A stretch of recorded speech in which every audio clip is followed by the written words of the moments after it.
are now several men taking on new roles on their road to the priesthood in the Diocese of Springfield.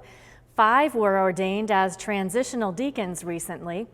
The men who are in their last year of seminary formation will now serve as deacons until their ordination to the priesthood next spring. Reel to Reel's Terry Hegarty attended the ordination liturgy. He tells us now how special it felt for some of these new deacons to become ordained ministers of the church.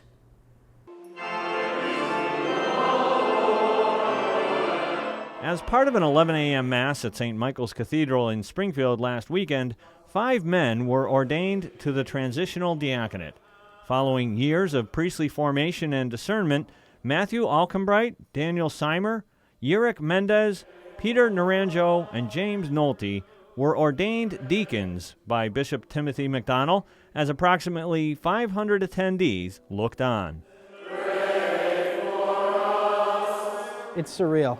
You spend 5.5 years up till now preparing for this, and you sometimes never think it's going to come, but then other times it's coming way too fast. Men preparing for the priesthood typically are ordained deacons in the fall of their last year of seminary.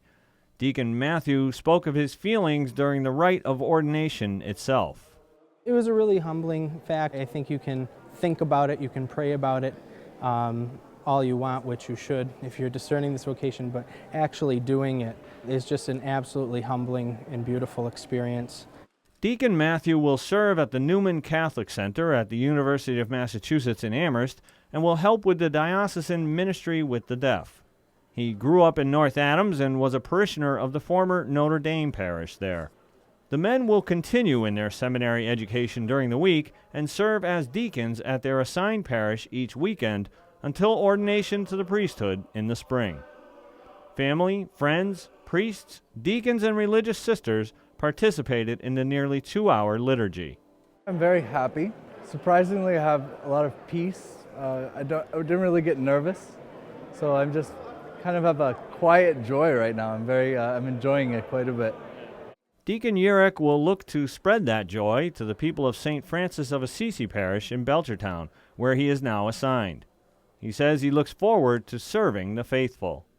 The challenge will be to remain a humble servant while at the same time leading people closer to God.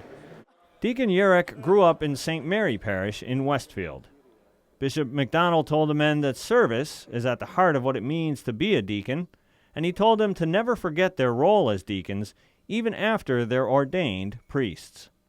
Well, today's a great day for the Church of Springfield because we ordained 5 transitional deacons for service in the church, and we send them forth now into further studies in the seminary to complete their seminary formation, and then into parishes on weekends in preparation for their ordination, God willing, to priesthood in June. As ordained clergy, deacons can perform many of the sacramental responsibilities of the priest. They can preside over baptisms, can conduct weddings and funeral services, and can preach homilies. They cannot, however, hear confessions or celebrate Mass. Father Daly says the men have a variety of talents that they're going to bring to the diocese. He also asked for help from the faithful. The most important thing that people can do is to continue praying for perseverance, number one, for these men, but also for our seminarians. But also prayer for vocations, because Jesus says quite clearly in Scripture, beg the master of the harvest to send more laborers into the harvest. Deacon Seimer will serve at St. Mary of the Assumption Parish in Cheshire. Deacon Naranjo has been assigned to St. Elizabeth Parish in Ludlow, and Deacon Nolte will serve as deacon at Immaculate Conception Parish in Holyoke. With the diaconate ordination here today, the diocese now has 5 men who can serve in a new and more enriching way. And in doing so, they hope to grow closer to God as they get closer to the priesthood. Reporting for Reel to Reel, this is Terry Hegarty. And we wish these men well in their diaconate ministry and look forward, as I'm sure they do, to the priestly ordination, which is set to take place on June 2nd in St. Michael's Cathedral.